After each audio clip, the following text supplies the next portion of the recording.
खुशामदीद। आज हम एक बहुत ही खास और कारआमद इंग्लिश टेंस सीखने वाले हैं। क्या आपने कभी सोचा है कि अगर कोई काम माजी में शुरू हुआ हो और अभी तक चल रहा हो तो उसे कैसे बयान करेंगे? चलिए आज हम इसी प्रेजेंट परफेक्ट कंटिन्यूअस टेंस को समझने की कोशिश करते हैं।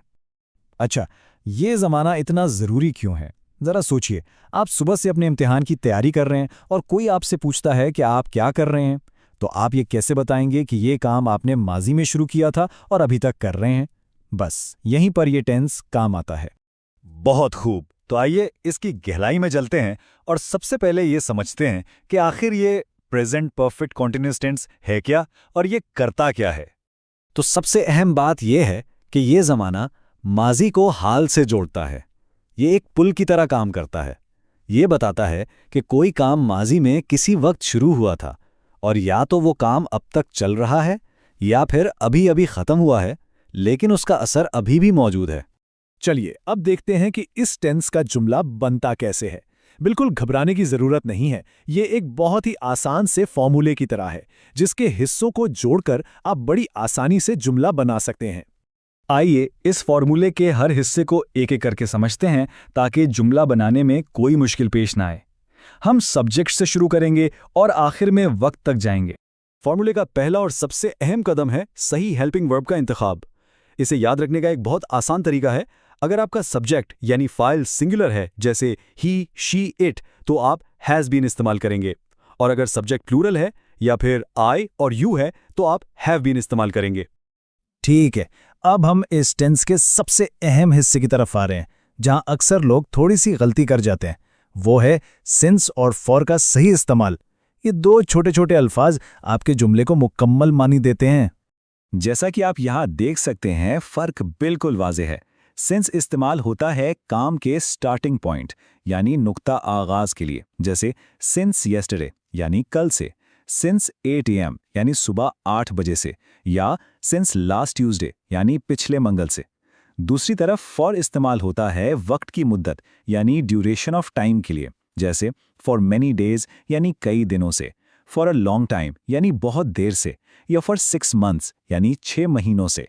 तो बस ये याद रखें, सिंस एक खास पॉइंट के लिए और फॉर पूरी मुद्दत के लिए। चलिए अब कुछ रोजमर्रा जिंदगी की मिसालें देखते हैं ताकि ये टेंस अमली तौर पर भी समझ में आ जाए। ठीक है, थियरी बहुत हो गई। अब इन उसूलों को असल जुमलों में इस्तेमाल करके देखते हैं। सबसे पहले हम मुस्बत यानी पॉजिटिव जुमलों पर नजर डालेंगे। मिसाल के तौर पर, मैं 2 घंटों से पढ़ रहा हूं। इसको अंग्रेजी में कहेंगे I have been studying for 2 hours. यहां आप देखें कि सब्जेक्ट आई के साथ हैव बीन इस्तेमाल हुआ है, और क्योंकि 2 घंटे एक मुद्दत है इसलिए फॉर का इस्तेमाल किया गया है। एक और मिसाल देखते हैं।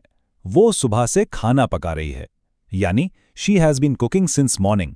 यहां सब्जेक्ट शी है जो कि सिंगुलर है, इसलिए हैज बीन आया है, और काम का नुक्ताए आगाज सुबह है, इसलिए सिंस का इस्तेमाल हुआ है। मुस्बत जुमले तो काफी आसान थे। अब अगर हमें कोई मनफी जुमला बनाना हो, यानी जिसमें नहीं का इस्तेमाल हो, तो वो इससे भी ज्यादा आसान है। इसके लिए हमें सिर्फ एक छोटा सा लफ्ज शामिल करना है। आपको सिर्फ नॉट का लफ्ज हैज या हैव के फौरन बाद और बीन से पहले लगा देना है। बस इतना ही आसान है। ये आपका मनफी जुमला तैयार है। जैसे ये जुमला, वो कल से काम नहीं कर रहा है, अंग्रेजी में ये होगा he has not been working since yesterday. यहां हैज और बीन के बीच में नॉट लगाकर जुमले को मनफी बना दिया गया है। हमने मुस्बत और मनफी जुमले बनाने सीख लिए। अब आखिरी और अहम कदम, अगर हमें इसी टेंस में कोई सवाल पूछना हो तो क्या करेंगे? आइए ये भी देखते हैं। सवाल बनाना भी बहुत आसान है।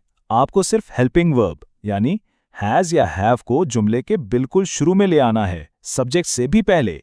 बाकी का जुमला बिल्कुल वैसा ही रहेगा। मिसाल के तौर पर, क्या तुम ये किताब पढ़ रहे हो, जिसका तर्जमा है have you been reading this book. ये किसी की जारी सरगर्मी के बारे में पूछने का एक बहुत अच्छा तरीका है। एक और मिसाल, क्या वो तुम्हारा इंतजार कर रही है, अंग्रेजी में has she been waiting for you. यहां भी वही उसूल है, सबसे पहले हैज, फिर सब्जेक्ट शी, और उसके बाद बीन वेटिंग। जबरदस्त, हमने सारे उसूल और मिसालें देख लीं। चलिए अब जल्दी से सबसे अहम नकात को दोहरा लेते हैं ताकि ये आपके जहन में हमेशा के लिए बैठ जाएं। इन 3 बुनियादी बातों को हमेशा याद रखें। पहली बात, काम माजी में शुरू हुआ और अब भी जारी है। दूसरी बात, इसमें असल तवज्जो काम की मुद्दत पर होती है, यानी काम कितनी देर से हो रहा है। और तीसरी बात, इसमें तकरीबन हमेशा सिंस या फॉर का इस्तेमाल होता है। अगर आप ये 3 बातें याद रखेंगे तो इस टेंस को इस्तेमाल करना आपके लिए बच्चों का खेल हो जाएगा। अब आपकी बारी है। इस इल्म को पुख्ता करने का सबसे बेहतरीन तरीका है इसकी मश्क करना। क्या आप एक जुमला बना सकते हैं, जैसे कि I have been watching this for 5 minutes, या शायद I have been listening carefully since the beginning. जरा सोचिए, आप इस वजाहत के आगाज से अब तक क्या करते रहे हैं। अपना जुमला बनाने की कोशिश जरूर कीजिएगा।